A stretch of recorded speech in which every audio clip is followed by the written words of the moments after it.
Cualquier aficionado a las palomas mensajeras del mundo, de los 5 continentes, ha oído hablar de los míticos hermanos Janssen, sin duda los mejores colombófilos de todos los tiempos. Sin embargo, pese a que era casi imposible ganarles en su localidad, Arendok, y en la región a la que pertenece esta, los Janssen siempre mantuvieron su humildad y nunca alardearon de sus victorias. El 16 de abril de 2012 falleció Louis Janssen, el último superviviente de la saga, a la edad de 100 años. Pocas semanas después, sus palomas fueron vendidas por sus herederos por una suma desorbitante. Aunque la leyenda de esta familia de colombófilos insuperables perdurará siempre. Pero empecemos por el principio.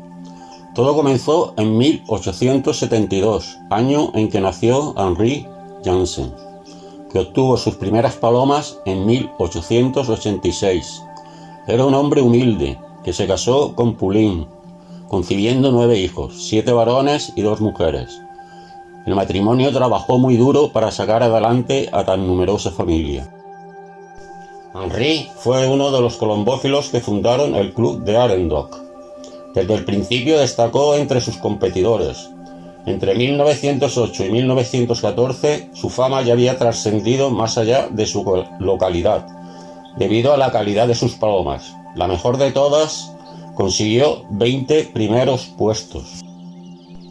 En aquella época ya muchos colombófilos habían adoptado el sistema de la viudez, en el que los machos se mantienen separados en casilleros y se les enseña a su hembra antes y después de la carrera. En distancias cortas es muy difícil ganarles. Sin embargo, el padre de los Janssen, Henri, siguió fiel al sistema tradicional de vuelo al natural, manteniendo las parejas unidas siempre, permitiéndoles incubar huevos e incluso alimentar pichones. Y sus palomas estaban siempre arriba en las carreras, superando en muchas ocasiones a los viudos más rápidos.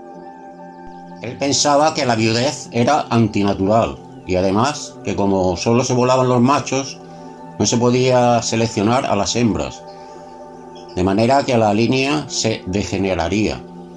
De hecho, sus palomas más rápidas eran hembras. Sus hijos no estaban de acuerdo, pero respetaron la decisión de su padre hasta que éste murió en 1947. Los hermanos Janssen, que permanecieron en la casa familiar, se repartieron las tareas. Adrián se hizo cargo de los pichones, Luis de los reproductores, Jeff del enceste, la limpieza y la apertura de los relojes, y Cheryl de los viudos, sistema que comenzaron a probar. Al principio solo volaron 4 ejemplares, que se convirtieron en campeones, pero siguiendo los consejos de su padre, volar al natural para seleccionar las hembras. Otra recomendación de su padre, de Henri Janssen, fue la de no introducir ejemplares ajenos a su propio palomar. Los hermanos le hicieron caso. De hecho, solo metieron para la reproducción a un ejemplar al que llamaban el medio Fabry, pues era hijo de una de sus palomas y de otra de ese también excelente colombófilo belga. Este episodio lo relató Louis Janssen. Un día Victor Fabry se presentó en su casa para comprar uno de sus mejores machos. Fabry lo quería para aparearlo con una hija de su famoso Portois. Se comprometió a regalar un pichón de la pareja a los Janssen. Un año más tarde cumplió su palabra. Los hermanos decidieron enviar el pichón a una carrera de 100 kilómetros. El tiempo era malo y cuando todas las demás palomas que habían enviado a la carrera habían ya regresado, el medio Fabry aún no lo había hecho. Horas más tarde los Janssen lo encontraron en el patio trasero de su casa con el buche lleno de comida. Era evidente que había parado para reponerse. Lo siguieron volando, aunque no destacaba en las duras carreras de velocidad. Pero los Janssen, que tenían un ojo especial para esto, sobre todo Luis, vieron algo en ese joven palomo y decidieron mantenerlo. En su segundo año, ya siendo un yearling, ganó 3 premios, incluido un quinto. En otra de las carreras se perdió, regresando al cabo de varios días. Los Janssen decidieron dejarlo descansar una semana. Después lo encestaron para una nueva carrera, consiguiendo el primer puesto.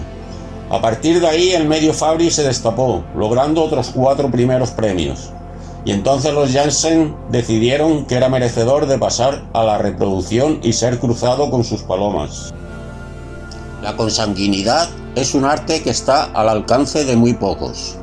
Es un arma de doble filo, pues al igual que se transmiten los genes positivos, también se traspasan a las nuevas generaciones los negativos, de manera que a corto o medio plazo la raza o línea degenera, máxime si la consanguinidad es tan cerrada como la que practicaban los Janssen. Sin embargo, los Janssen, año tras año, obtenían palomas casi idénticas desde el punto de vista anatómico. Los colores, tanto de las plumas como de los ojos, variaban, pero en todo lo demás eran iguales. Su tamaño era más bien grande, aunque también las tenían más grandes y más pequeñas. El plumaje sedoso y las alas y la cola proporcionadas al cuerpo. Ya se ha dicho que los hermanos se repartían las tareas y tenían plena autonomía cada uno en su propio campo. Luis era el encargado de la reproducción, la parte más importante de cualquier palomar. Así que él era el que verdaderamente conocía los secretos de la consanguinidad. Si bien durante el invierno los 4 hermanos debatían sobre ese tema y tomaban decisiones. Al respecto apenas comentaron que les gustaba hacer cruces de tío y sobrina, que tenían en cuenta los resultados de las carreras, que nunca cruzaban palomas del mismo tamaño y que se fijaban en la vitalidad de los ejemplares. Tampoco juntaban 2 palomas que tuvieran los ojos blancos. De hecho, los Janssen le daban mucha importancia al color de los ojos. En cuanto al palomar de los Janssen, estaba situado en la parte alta de su vivienda, en lo que se conoce como desván. Era muy sencillo, sin lujos ni materiales caros innecesarios. Se dividía en 4 partes: la de las palomas jóvenes, la de los viudos, la de las hembras de los viudos y la de los reproductores. Todas las secciones se mantenían bien aireadas y orientadas hacia el este. Los palomares eran limpiados todos los días. Una vez a la semana utilizaban una aspiradora para eliminar el polvo que se desprende de las plumas, y una vez cada año realizaban una desinfección general con agua y cloruro y pintaban las paredes con cal blanca. Para los Janssen, las cualidades más importantes que había que tener en cuenta en una paloma eran: en primer lugar, la salud, una espalda fuerte, las plumas sedosas, un ojo vivo y las plumas primarias de las alas no demasiado amplias. Las 3 últimas debían tener la misma longitud. La cola debía ser corta, aunque lo que más valoraban era la vitalidad del ave y su coraje. El color no les importaba. De hecho, en su palomar había palomas rojas, azules, oscuras, más claras, aliblancas y otras. Luis y Charel, siendo ya muy mayores, revelaron algunos de sus secretos en una entrevista. La forma de formar las parejas reproductoras, las fechas en que las juntaban, el tiempo que permanecían criando, la alimentación que daban a sus palomas, la hora en que lo hacían, los días de baño, el uso de productos siempre naturales como la miel, el destete de los pichones, los primeros entrenamientos y muchos más, sobre todo con referencia al manejo de los viudos. Los signos que tenían en cuenta para saber si un ave estaba en forma eran: que sus plumas fueran sedosas, que no abandonaran el nido cuando se acercaban a ellas, que comieran rápidamente y volvieran al nido de inmediato, y algo muy curioso, que las palomas mostraran comportamientos que no eran normales en ellas. Esto evidentemente en referencia a las palomas que volaban al natural. Al año siguiente, tras la competición de pichones, los machos eran pasados del sistema natural al de viudez, aunque a veces los dejaban hasta 3 o 4 años volando con este sistema al natural. Sobre si era conveniente encestar a los jóvenes muy a menudo, dijeron que dependía de la vitalidad del ave y el tiempo de recuperación que necesitaba tras las carreras. Si estaba en forma, no había problema en encestarlas todas las semanas, volando un total de 15 carreras, y así, por ejemplo, uno de sus mejores machos fue enviado a 5 carreras en 14 días y obtuvo 5 primeros premios. Lo narrado solo es un pequeño resumen de la maestría con la que los Jensen trataban a sus palomas. Utilizaban muchos más recursos, como tocarlas mientras comían o darles de comer en la mano para que se amansaran. Para ellos, una paloma que rehúye el colombófilo no puede rendir bien en las sueltas. Se podría estar mucho tiempo hablando sobre estos colombófilos insuperables. Se ha explicado lo esencial. Lo que es una evidencia es que en los pedigrís de muchas palomas campeonas actuales de todas las distancias y países aparece el apellido Jensen.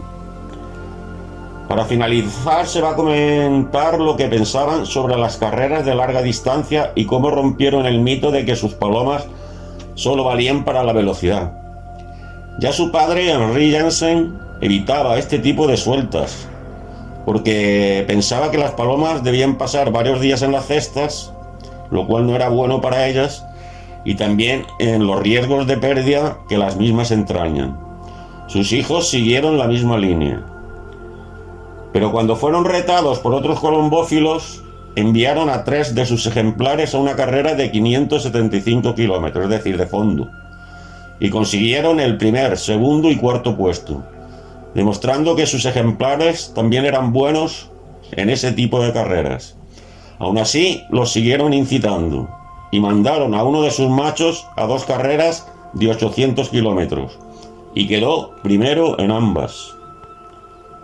Durante 75 años los Jensen ganaron innumerables premios, primeros, en las carreras de entre 240 y 300 kilómetros, que eran en las que estaban especializados, y en una de las zonas más competitivas a nivel colombófilo del mundo.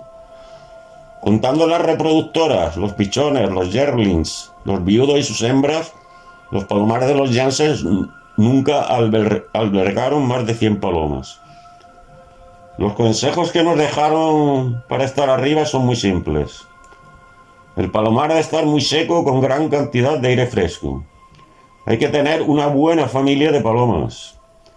Hay que seguir un calendario de entrenamiento y carreras a rajatabla. Hay que tener paciencia. Conocer a cada una de las palomas. Nunca forzar nada. Observar a las aves cuidadosamente y comprobar el equilibrio, el ala, la cabeza y las plumas de las palomas.